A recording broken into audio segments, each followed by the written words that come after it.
एक और अहम खबर दें आपको, नंगरपार में आसमानी बिजली गिरने से 6 अफराद हलाक हो गए और 1 जख्मी।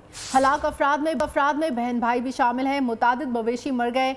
वाकया गांव अकरार बेल में पेश आया। शनाख्त रमेश, रंजीत, भुमरो, संगना, विक्रम और अनीता के नामों से हुई। नंगरपार, छाछरो, इस्लाम कोट, मिट्टी में बारिश का सिलसिला जारी है।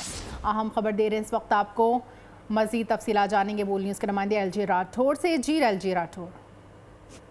हाँ जी बिल्कुल, थरपारकर में बारिश रहमत के बजाय जहमत बनकर आई। थरपारकर के शहर नगरपारकर का एक गांव है उकराड़ो भील, जहां पर आसमानी बिजली गिरने से 6 अफराद है वो जाँ बाग हो गए। 1 जख्मी हुआ है, जबकि जख्मी वाले जो जाँ बाग होने वाले अफराद में रमेश, रंजीत, भमरो, सुगना, विक्रम और अनीता शामिल, जबकि 1 शख्स वो जख्मी हुआ है जिसको सिविल अस्पताल मिट्टी मुंतकिल कर दिया गया है। आपको बताऊं कि आज आसमानी बिजली गिरने के ये आसमानी बिजली गिरने से 8 अफराद जो जाँ बाग हुए हैं, जबकि मुतदाद जो मवेशी हैं वो भी हलाक हो गए हैं आसमानी बिजली गिरने से।